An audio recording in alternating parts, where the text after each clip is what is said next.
What's up, everybody? Welcome to the latest episode of the Rich and Turbo Heavy Half Hour. My name is Rich. You can find me on X at FuzzDoRip, on all the other socials at rich.paiva, doing reviews for Musicpedia of Metal, and as a Doom Charts contributor. And I have my partner in crime with us, Turbo. Turbo, what's going on? I have no clue. Yeah, it's been a weird couple of days, that's for sure. Also, we have Keenan with us, all the way from South Africa, from Acid Magus with us. And thanks for having me. Absolutely, Keenan. You and I have chatted a little bit about doing the show for a while, and we've communicated back and forth probably since the first record came out, just talking about how much we really dig it. And we wanted to talk about just the whole band in general, but specifically on Scatterling Empire, your new record. And it's kind of it was released back in February, but now with the vinyl dropping, I thought it was a good time to revisit us chatting about that record that we love. What can you tell people who might not have heard about it, about your third record? Well, there's quite a bit to tell about the third one. I think for one is that it's an entirely different record to the first two records, mostly intentionally. I think it's something we try to set as a band is to, keep it different on every album. And I think that's quite clear if you've listened to it. And so it's really difficult to actually explain what it should be, other than that it was trying to not be what came before it. So we've tried to pigeonhole ourselves into genres. With the latest one, we went with the whole garage doom on shrooms. But it's not really garagey anymore because the third album is... the production value is a bit higher, I think. So I changed that to progressive stoner doom on shrooms. I don't know. It's post-metally, it's doomy, it's stonery, it's alt-rock, it's... psychedelic rock, it's like a whole bunch of things. I mean, I think for like most of us, we all listen to a lot of different types of music. We're just fans of music in general. It's the same for us, especially me. And I think for a lot of people that listen to heavier styles of music, that are fans of music in general, will enjoy listening to Scatterling Empire, at least to some degree. I would agree with that. As a huge fan of your first two records, Weird Sister and Hope is Heavy, I love those two records. Wearing my shirt, as you can see right now. I see. That's, how much I love the band. Very nice. And when I pressed play on Scatterling Empire, I'm like, holy shit, the band turned into Mastodon. Like, when did this happen? How did this happen? And then as I listen to it more, I hear things like some of like post-hardcore, like Cave In, like some of the later Cave In records. And obviously I hear some Baroness and even some of like Hum and Failure from some of like the alt 90s stuff, maybe a heavier version of that. And then I hear some like black metal, like some atmospheric black metal parts. And I'm like, what's going on here? This is awesome. And the sound, just so gigantic. So I want to start with the vocals, because this is a new vocalist, correct? Tell us about just the difference in the vocals here, because I think there's a lot of differences when you listen to the record, but to me, that one really jumps out. So Rico actually sang on Hope is Heavy as well. But he didn't sing on Weird Sister, which is what we're more known for in general, I suppose. So from a vocal perspective, on the third album, so I write the lyrics, but on the previous two albums, I did a lot of the vocal, the melody writing as well, so how it should be sung. On the second one, Rico went with it because he was new at the time. On this one, I gave him the lyrics, and then I would send him a really poorly... how can I explain it? I would send him a voice note of me kind of singing the parts to him, and it's terrible. I really hope he's burnt those things, because that's essentially what I did. And I even said to him, like, don't play this for anyone because it sounds really bad. I've got the flu and I've got a cold and whatever, and trying to explain to him, this is how it sounds to me. And the nice thing with Rico is he's one of the few qualified musicians in the band. He's an actual musician. He's not. He's a schooled and talented musician, as opposed to the rest of us who's just trying our best. And he went and he ran with it, and he actually made a lot of it his own. So, for example, on the opening track, Wall, it has a very interesting. Originally, the vocal idea was originally. What is the lead is actually the harmony now in the song, and what was the harmony is the lead. So that was this kind of like off-kilter kind of sound to it in the vocal, and that was all him. That was his call, that was his idea. So he sits at his keyboard and he's, oh, that sounds cool, that sounds cool. I don't do that. I just riff and go, fuck, that sounds cool. Yeah, I don't know what I'm doing. Like, it's music. It's rock. So yeah, so that was a big thing from a vocal perspective on Scatterling Empire, and why Rico is such an asset to this band currently. You can tell, like, it sounds like him, but it doesn't. Like, I think it's so different now. You can kind of tell, even though it's the same person singing, like he's now doing it in his style, which is kind of taking it to a different level, and it matches the music very well as well. Which I think is probably what you were going for there. How about from a production standpoint? What did you guys do differently to get this gigantic sound that the record is all about? So on the first two records, I recorded everything myself and mixed it, and this time around we did the same thing, but then once we completed it, we basically called them demos. And then didn't spend too much time on the drums or the vocals, thinking we're going to take it into studio, which is what we did.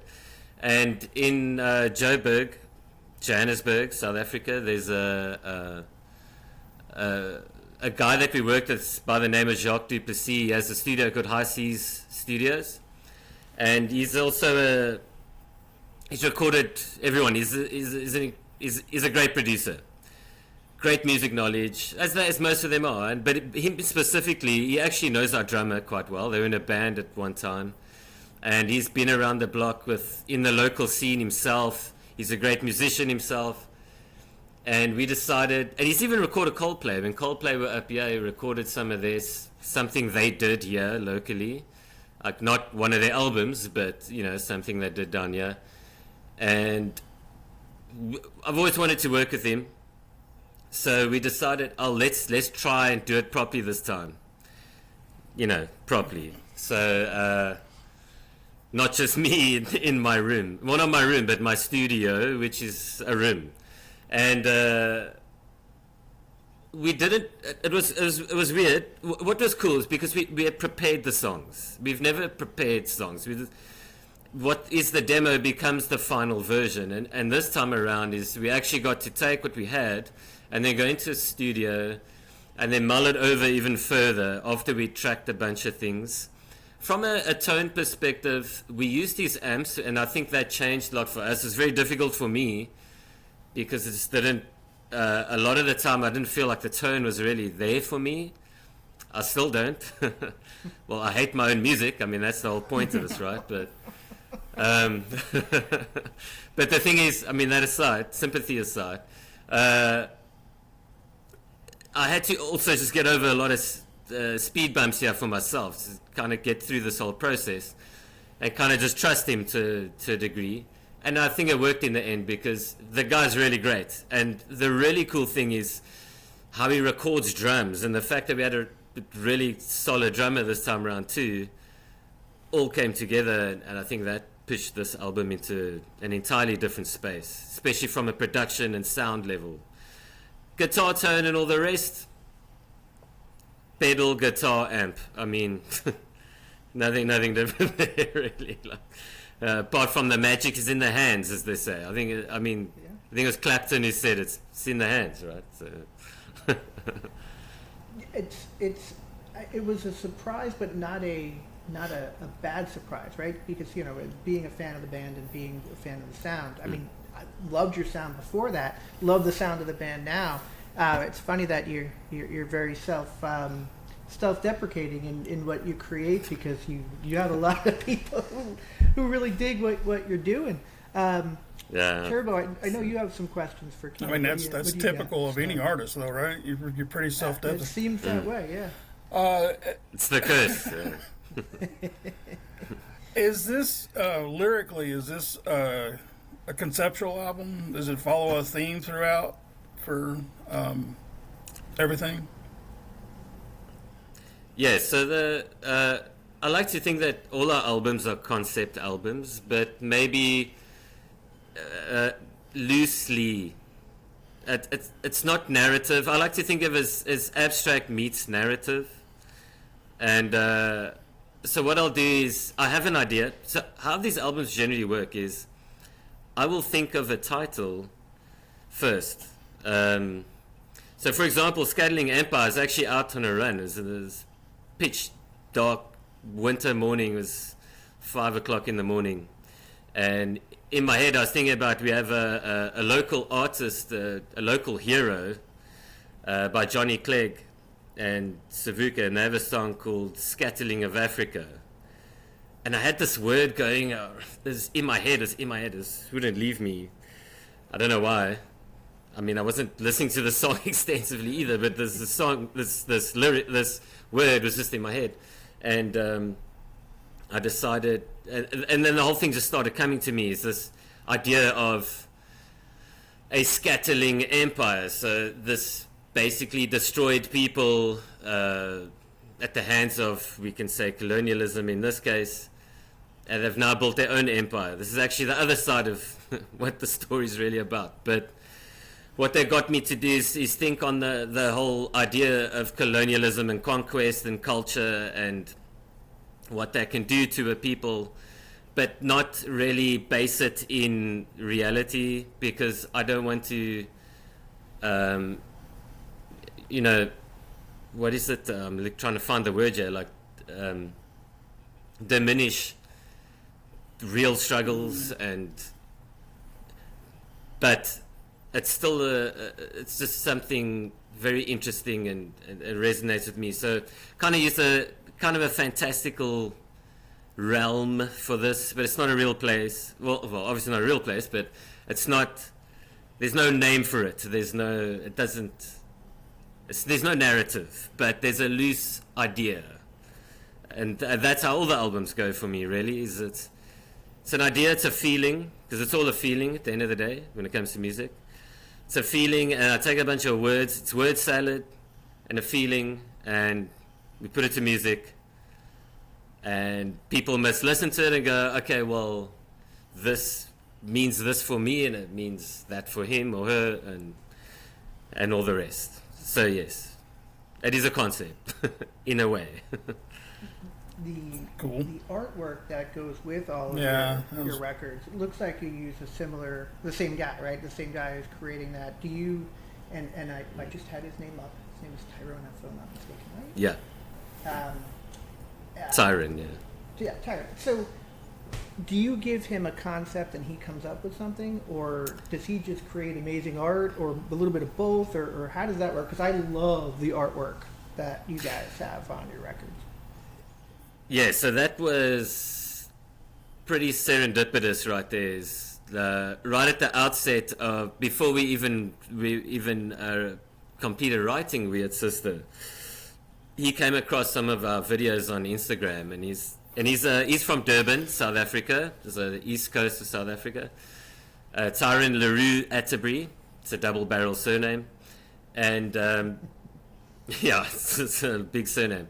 And he goes by @JustThatGuyWhoDraws on Instagram, and he was like, "Look, hey, I love what you're doing, and let's do some art." And I've always been really big on really cool art. Like the art must work together; it must all speak for itself. The cool thing with Tyrone is we've kind of realized that we are on the same wavelength, and he is the now 6th band member. We used to be only 4, we're now 5, so he's now the 6th. And I'll just send him stuff. I'll be like, dude, new albums coming up. I'm starting writing. This is the title. Because, like I said, always start with the title. There isn't even a riff yet. It has a title, and this is the prevailing idea. What I think it might be, and then he will go and basically pitch me what he thinks it should be, and I've never given him the thumbs down. So, I mean, the stuff is just amazing, and then. It's not just the album cover; it's also the singles that you had for Emperor and for Witch. Like, is it like that kind of part of the story, or is he just bringing you some cool stuff and you're like, I got to use this even for the singles on Bandcamp? Yeah, so he actually starts filling in the gaps in the narrative almost, and so with especially the single art, and that's another nice thing about Tyrone. Is we always start with, even if, I mean, we do these things ourselves, so we don't have a big label that can do vinyl for us. So, but we start the process with vinyl in mind. And we go, okay, we need X amount of pieces of art, and this is more or less the story we're trying to tell. So he will go, okay, and I'll say, okay, maybe we'll have one, maybe two singles.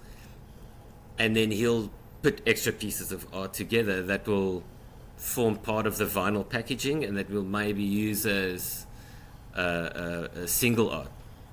And in this case, with Witch, obviously the Witch in this concept of the story is the antagonist and the protagonist, and the Emperor is the antagonist.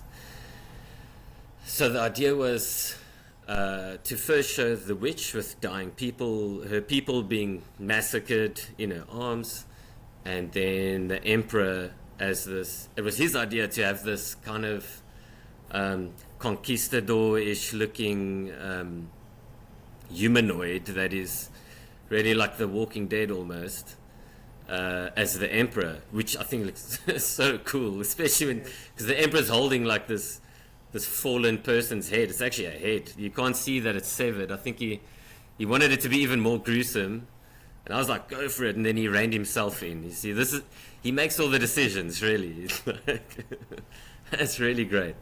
Yeah, it's just amazing artwork. I love that you think of it like as a vinyl nerd. I'm very excited that you think of it as a record cover, because we're obviously with the release of it on vinyl and that dropping very soon, having that as like a piece of art as a collector, just on the record cover is absolutely is going to be killer. I love it. Turbo, what else you got? On Haven, which is one of my favorite songs on the album, did you bring a chorus in for the end of there, or is that just you all? So, thank you. We also like that song.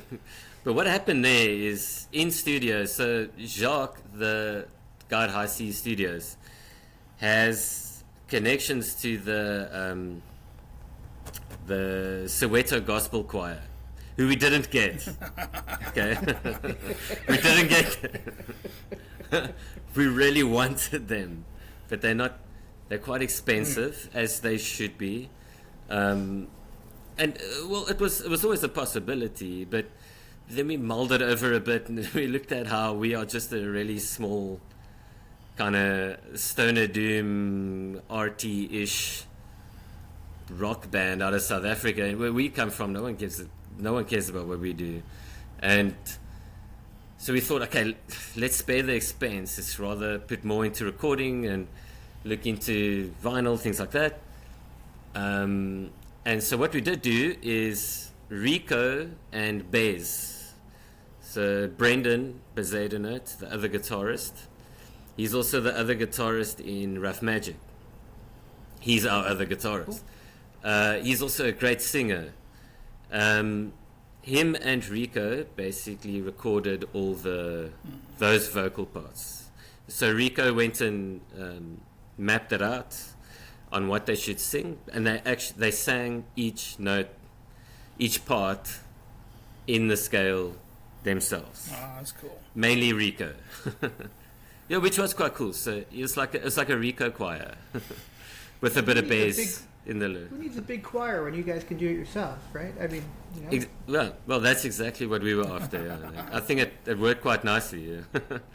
We actually used it live as well as a backtrack. We've never used backtracks, but for this we just had to because it's so big, and it sounds great, especially live. Speaking of live, do you all? So I'm glad you dig the track. Thank you. Do you all play in South Africa? Have a nice tour area, or do you have to go out of country and play other places? Yeah, so this year alone we've played. So we released an album in Feb. We played in March once.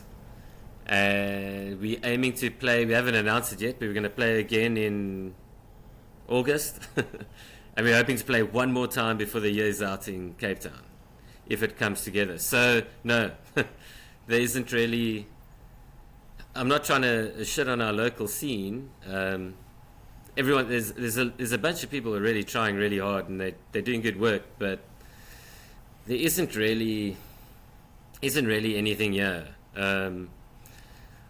Especially from our hometown, Pretoria, we've got maybe 2 places we can play currently, so we can't exactly, outplay that place. And then in Johannesburg, which is not far from Pretoria, it's also only a handful of places at most.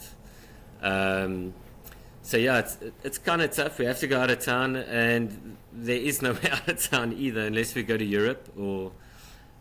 Which is something we're working towards, and the Holy Grail would be the United States. But if we have to make it worth any band's while, you need to take out over a month's worth of time at least. I mean, for the great expanse of the United States of America, in my opinion, at least, I mean, I would want 2 to 3 months really to take the time and do it. I can do that. I work remotely, thankfully.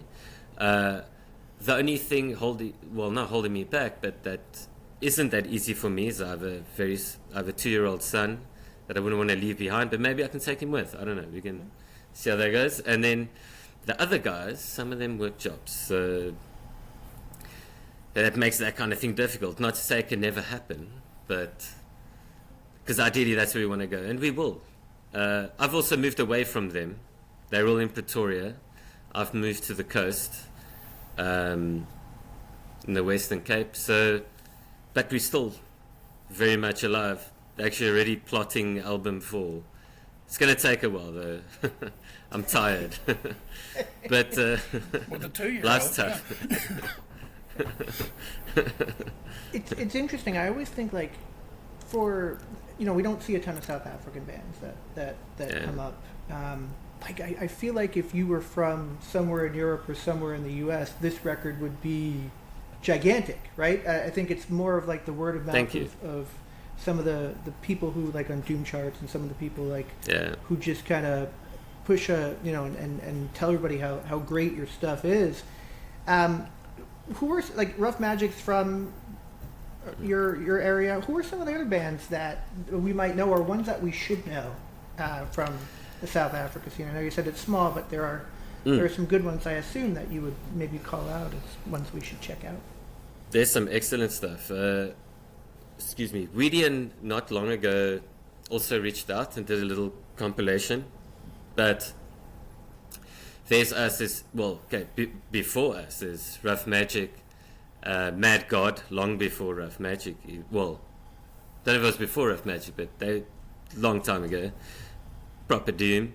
There's a new band at the moment called Vast Veil. There's so I need to go and look for. I'm trying to think inside of ours, but then one of the bigger ones, especially on the psychedelic rock side, would be the Tasers. I don't know if you guys have heard about that band, because they're pretty big, seemingly. There's definitely more. There's smaller stuff. One of my favorite that should be way bigger than he is is Evert Snyman. That's his name. He used to be in a band called Pollinator, and he now has Evert Snyman and the Aviary. On Rough Magic's The Devil's Cattle album, he's the guy that sounds like Josh Homme. He also recorded it, mixed it. Like the dude's he records everyone, he mixes everyone. He's an incredible composer, incredible singer, player. That guy should be. We've got a lot of good stuff. Too much to mention. There's Hellcats is another great blues rock band. Shadow Club. Really, really cool stuff. But we are stuck here. Yeah. Well, okay, not stuck here. It's a beautiful place. I love this country. It's a beautiful country. But yeah, when it comes to music and scenes and bands, it's it might be. But it's cool to play. You want to play live. I like playing my music, but I can't play it on the same pub stage to the same 18 people every Friday night either. Yeah. I mean, it's still cool, but it's just not worth it. Yeah. Yeah, and this album, Scatterling Empire kind of demands something bigger. You know what I mean? Like the sound of it just demands something bigger. I can definitely see that happening for you guys, because the record is just great, and we'll continue to make sure everyone hears about it. Turbo, anything else that you have for Keenan while we have him? It's getting late in South Africa, I think, right? Past my bedtime, at least. What time is it there now? Good. It's 10 o'clock. Okay. But it's cool. I work from home. Is it on the song War? Is it Anrico or Brendan that's screaming their lungs out on that one, or is it somebody else? So the scream over that really slow part, nearish the end. It's all Rico.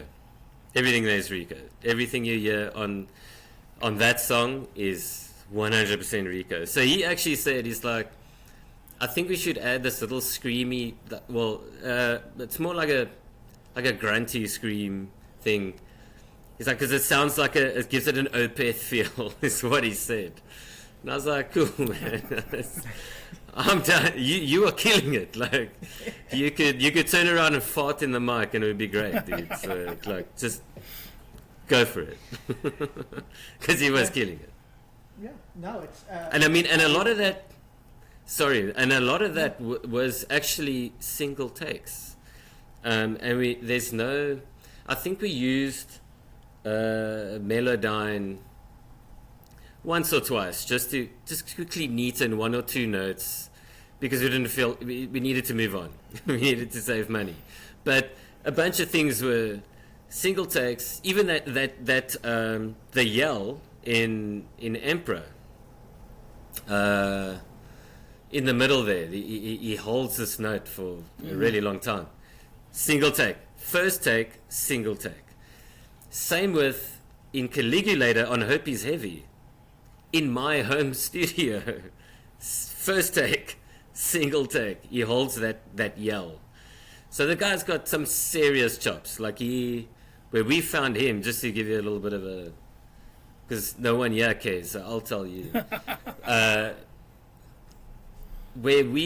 He actually caught my attention a very long time ago, long before I started this band, in a System of a Down tribute band as the vocalist, and to do Serge Tankian is, and he did really well. So he's a great vocalist. He needs to stop smoking though, but he's a great vocalist. Yeah, to maintain that. System of a Down cover band. Interesting. And that leads me to just a question about kind of growing up in South Africa and your musical influences.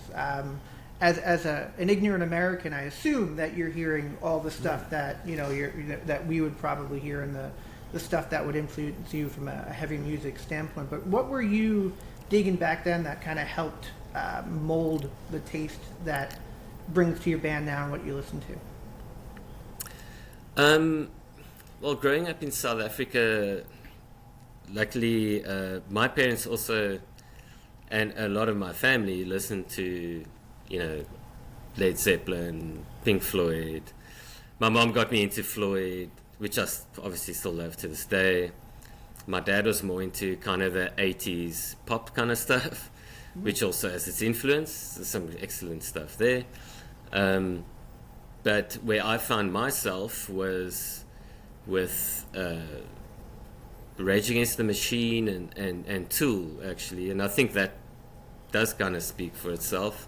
Yeah. And then later on got into and I'm really glad that you said compared us to them, but like Mastodons, Cult of Luna's another big one for me. And as kids, we obviously we had to use LimeWire. We used to rip the stuff everywhere because, we also have to, for us in South Africa, to buy those albums, we had to buy a CD, an import CD. So I even worked in a CD store called Look and Listen. It's now defunct long ago. It's like Blockbuster Video, right? But for CDs, it's long gone. And forgot what I was actually saying now. Import CDs. So import CDs. So we used to pay in 2006, 2005, you'd be paying like 220 Rand or more for an import CD, which is ridiculous because at the time you could get a Now Hits 42 or whatever for like 90 Rand, So it's quite intense. So for us to really get into it, and I had a lot of friends, well, not me, I was a poor motherfucker, but I had a lot of friends who had, a lot of these albums, and we obviously used to just rip them. CDR, good old Tower at home, the good old days. Oh, yeah. And LimeWire, yeah. And obviously new metal, that was my era as a teen. New metal's big on me. Deftones is also very big, still is. I'm a big Deftones fan. I feel like what Deftones has done is probably going to inform a lot of what's coming next, especially because Rico has the voice. So it didn't growing up in South Africa didn't make it more difficult, but an interesting example would be like speaking to my father, who now he loves Rage Against the Machine, and he loves the whole grunge scene, so like Pearl Jam and same, yeah, but and Soundgarden, and the whole scene.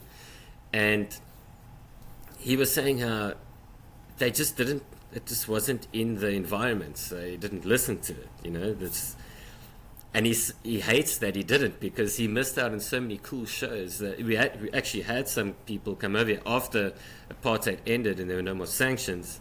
We could actually had these guys come over and play shows, at least a bunch of them, and he missed out on a bunch of these things, So for him, it maybe affected him a bunch. I can't say it really affected me, apart from being the southern tip of freaking world. So I'm not going to see Macedonia or So, two things. Number one, we talked to a band. They're on Ripple Music called Sheev, and I listened to the album the other day. Yeah, that record to me. That Utters Alchemist. Yeah, Alchemist. Yeah, like when you think of like prog stoner and kind of proggy stuff, I kind of see you guys as kind of kindred spirits there. So two really good kind of complex and heavy, big sounding records, and the Tool influence is what kind of brought that to me. But I have to ask you, Keenan, as a Deftones fan, I get a lot of shit because I've tried to get into the Deftones, and I love everything that surrounds the Deftones. I love all that stuff, but I've struggled. So if you were telling me, Rich, get your shit together and listen to this Deftones record, which one would you tell me to listen to? Self-titled. I've said it a million times. It's the one after White Pony. It's the one it's the doomiest one they have, in my opinion.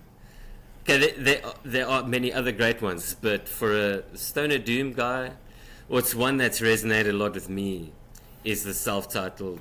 It's just Deftones. It's got the skull on the cover. Yeah. Like with Hexagram and Minerva. Yeah. Okay. Yeah.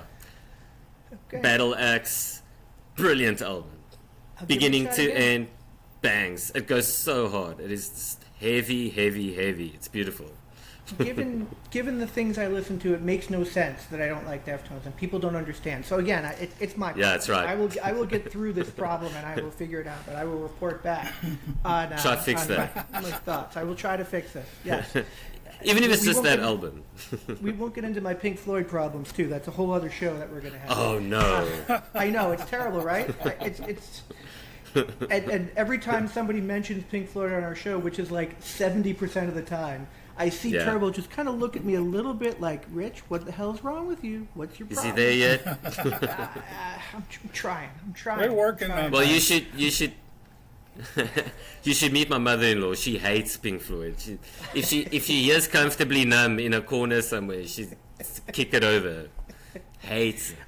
I've been told to listen to Animals and get my shit together. So I have a homework assignment for the weekend. I will report back on both of these things.